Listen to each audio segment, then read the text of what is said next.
28వ తారీఖు 28వ తారీఖు నుండి 31వ తారీఖు దాకా జాతర జరుగుతుంది. 28, 29, 30 వరకు ఈ 3 రోజులు జాతర చూసుకొని 31వ తారీఖు నుండి భక్తులందరూ బయలుదేరి వస్తుంటారు ఇళ్ళకి. ఎందుకంటే 3 రోజుల వరకే జాతరలో ఉండాలి. 4వ రోజు నుండి బయలుదేరి వస్తుంటారు అనమాట. ఈ అమ్మవారి జాతరకి ఎక్కడెక్కడి నుంచో విదేశాల నుంచి, ఇండియా, ఆంధ్ర, తెలంగాణ మొత్తం విదేశాల నుంచి కూడా తరలి వస్తుంటారు అమ్మవారి జాతరలకి. కుంభమేళ, మహాకుంభమేళ ఎలాగైతే జరిగిందో అలాగనే మేడారంలో కూడా అంత గొప్పగా ఘనంగా జాతర జరుగుతుంటది.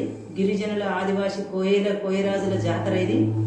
ఆ తల్లులు ఎవ్వరు ఆ తల్లులు మొక్కినా అందరికీ వరమిస్తుంది. గిరిజనులకి, ఆదివాసులకి, కోయలకనే కాదు, అందరికి కూడా ఆ తల్లుని, అమ్మాని ఎవరిని పిలిచినా ఆ తల్లి ఆశీర్వాదం ఖచ్చితంగా మనందరికీ ఉంటుంది.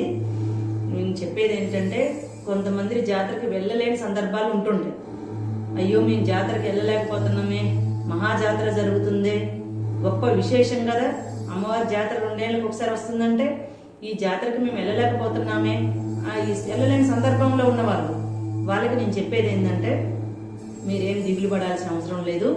సమ్మక్క సారలమ్మలకి ఒక ఇత్తడి పల్లెంలో పసుపుతోని 3 ముద్దలుగా అమ్మవారి గద్దెలకు చేసి, ఒకటి సమ్మక్క గద్దె, ఒకటి సారలమ్మ గద్దె, ఒకటి జంపన్న పగిడెద్దిరాజుల గద్దె అని మీరు తలుచుకొని ఆ ఇత్తడి పల్లెంలో పసుపుతోని గద్దెలు చేసి, ఆ గద్దెల పైన కుంకుమ చల్లి, కుంకుమ వేసిన తర్వాత పువ్వులు, ధూపం, దీపం, నైవేద్యం, దీపరాజు వెలిగించుకొని నైవేద్యం పెట్టి అమ్మవారికి నమస్కరించుకొని, ఒక తెల్లటి బట్ట ఒకటి తీసుకొని, ఒక తెల్లటి వస్త్రం తీసుకొని, ఆ వస్త్రంలో ఒక పసుపు కొమ్ము, ఒక 5 రూపాయల బిళ్ళ వేసి, కొన్ని అక్షంతలు వేసి, అమ్మా తల్లి మేము అక్కడి దాకా జాతరకి ఈ సంవత్సరం రాలేకపోతున్నాము, మరి మాకు వీలు కుదిరినప్పుడు వస్తే 2 ఏళ్ల తర్వాత అయినా వస్తాం, లేదు అని అంటే ఈ మధ్యలో ఎప్పుడైనా మేము వచ్చి నీ ఆశీర్వాదం తీసుకుంటాం తల్లి అని, మీకు ఏం కోరికలు కోరుకుంటున్నారో ఆ తల్లిని ఆ కోరికలు చెప్పుకొని తెల్ల గుడ్డకి తడిపి పసుపు రాసి ఆ గుడ్డలో 5 రూపాయల బిళ్ళ, మరి పసుపు కొమ్ము, అక్షంతలు వేసి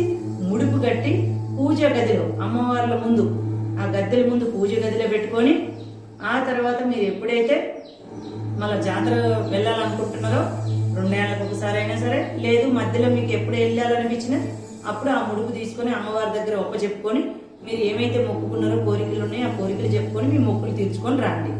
అలాగే మళ్ళీ తర్వాత మరి గద్దెలేసంగా తల్లి ఎన్ని రోజులు ఉంచాలనుకోవచ్చు.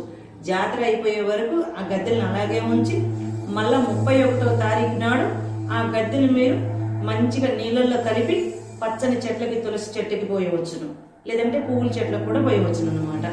అమ్మవార్ల ఆశీర్వాదం అందరికీ ఉండాలి. మహావిశేషం ఈ 2 ఏళ్ళకి ఒకసారి వచ్చే జాతర. ఆ తల్లుల ఆశీర్వాదం అందరికీ కలిగి, అందరు కూడా భక్తులందరూ కూడా సకల ఆయురారోగ్యాలు, సకల అష్టైశ్వర్యాలు, సకల సిరి సంపదలు కలిగి, ఆ అమ్మవారిని మీరు ఏమైతే కోరికలు కోరుకుంటున్నారో మీ కోరికలు నెరవేరి, మీకు పట్టిన గ్రహాలు, చికాకులని వదిలిపోయి అమ్మవార్ల ఆశీర్వాదం నిండుగా ఉండి అందరు బాగుండాలని కోరుకుంటున్నాను. జయం.